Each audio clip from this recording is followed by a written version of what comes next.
So మన తొలి వెలుగు ఈ పేపర్ మీరు ఆల్మోస్ట్ అందరూ తొలి వెలుగు డిస్ప్లే మీద చూస్తూ ఉన్నారు. ఆ తొలి వెలుగు పేపర్ ఈ పేపర్కి సంబంధించి మన ఈ పేపర్లో రాసినటువంటి అంశాలు ఏం కనబడుతున్నాయంటే, సో రాజగోపాల్ రాజీనామా, మునుగోడు త్వరలో ఉప ఎన్నిక, మంత్రి పదవి రాలేదంటూ ఫైర్, తనకంటే ఇక జూనియర్లకు పదవులు, మంత్రి పదవి ఇస్తానంటేనే పార్టీలోకి వచ్చా, రేవంత్ మాట నిలబెట్టుకోవాలి, దోచుకునే వారికి పదవులు ఇస్తున్నారా, మునుగోడు ప్రజల కోసం ఏమైనా చేస్తా, ఎమ్మెల్యే రాజగోపాల్ రెడ్డి సంచలన వ్యాఖ్యలు అని చెప్పేసి మన తొలి వెలుగు ఈ పేపర్లో మనకి ఇవాళ హైలైట్ అంశంగా కనబడుతుంది. సో నెక్స్ట్ ఐటమ్ చూసుకుంటే బ్యాన్ ఐటము, కేసీఆర్పై రివెంజ్, బీఆర్ఎస్ హయాంలో బీజేపీ నేత జిఎల్ సంతోష్పై కేసు అని చెప్పేసి మరొక వార్త హైలైట్ కనిపిస్తే, కాళేశ్వరం రిపోర్టు ఇక ట్రాష్ అని చెప్పేసి మరొక వార్త హైలైట్ కనిపిస్తుంది. రైట్, ఇంకొక వార్త చూస్తే ఫోన్ ట్యాపింగ్పై సిబిఐ వేయాలంటూ బండి సంజయ్ చెప్తున్నాడు. ఏమంటున్నాడు? ఫోన్ ట్యాపింగ్పై సిబిఐ వేయాలని చెప్పేసి కేటీఆర్ను బిగిస్తున్న జడ్జిల ఫోన్లు సైతం ట్యాప్, సీరియస్గా తీసుకున్న బీజేపీ, జాతీయ స్థాయిలో ఇక చర్చ పెట్టేందుకు ప్లాన్, ఆగస్టు 8న సిట్ విచారణకు బండి సంజయ్, కేంద్ర నిఘా వర్గాల ద్వారా కీలక సమాచారం అంటూ బండి సంజయ్కి సంబంధించిన ఒక అంశం మన తొలి వెలుగు ఈ పేపర్లో హైలైట్ కనిపిస్తుంది.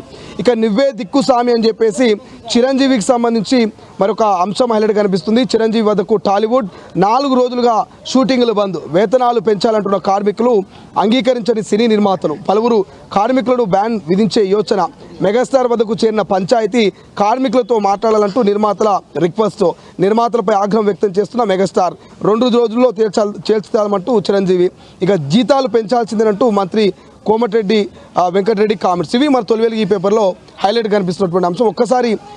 ఒక్కసారి పేపర్ చూసి మన బీసీ నాయకులతో, తెలంగాణ బిడ్డలతో మాట్లాడే ప్రయత్నం చేద్దాం. సో ఈనాడులో హైలైట్గా కనబడుతున్నటువంటి అంశం ఏది?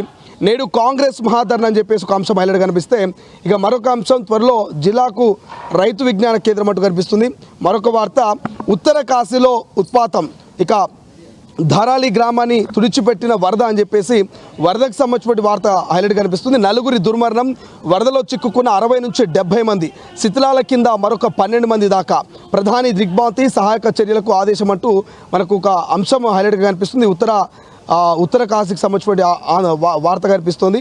సో అక్కడ వచ్చినటువంటి ఏదైతే ఉధృతి ఉందో, సో ధారాలి గ్రామాన్ని తుడిచిపెట్టినటువంటి వరద అనేటువంటి అంశము మనకు హైలైట్గా కనిపిస్తూనే, ఇక ఏకపక్షం నిరాధారం అంటూ ఈనాడులో కనిపిస్తుంది. ఈనాడులో కనిపిస్తున్నటువంటి అంశం ఏంటంటే, ఏకపక్షం నిరాధారం అని చెప్పేసి ఈనాడు ఈ పేపర్లో మనకు కనిపిస్తున్నటువంటి అంశం మనం ప్రస్తుతం చూస్తున్నాం.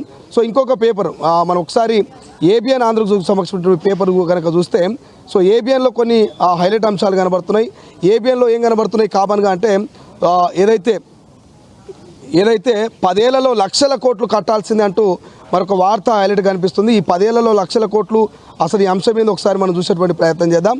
సో 10 ఏళ్లలో లక్షల కోట్లు కట్టాల్సిందే, అప్పుడే సర్కార్కు కాళేశ్వరం అప్పు నుంచి విముక్తి అని చెప్పేసి మరొక వార్త, సర్కార్కు సంబంధించిన వార్త మనకి ఇక్కడ హైలైట్ కనిపిస్తుంది.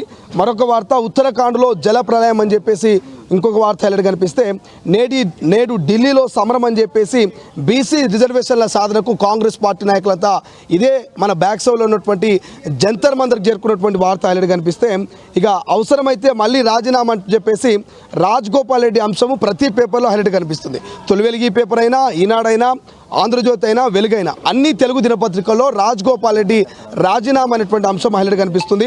అవసరమైతే మళ్ళీ రాజీనామా, మునుగోడు ప్రజల కోసం ఏ త్యాగమైనా చేస్తా, గతంలో రాజీనామా చేస్తే ప్రభుత్వమే దిగొచ్చింది, పదవులు పైసలు ముఖ్యమంత్రి తీసుకుపోతున్నారు, మంత్రి పదవి ఇస్తామని హామీ ఇచ్చారు, ఇక వారి ఇష్టం అంటూ ఎమ్మెల్యే కోమటిరెడ్డి రాజగోపాల్ రెడ్డి వ్యాఖ్యలు మనకు హైలైట్గా కనిపిస్తున్నాయి. రైట్, ఒక్కసారి మనము ఆ జంతర్ మంతర్లో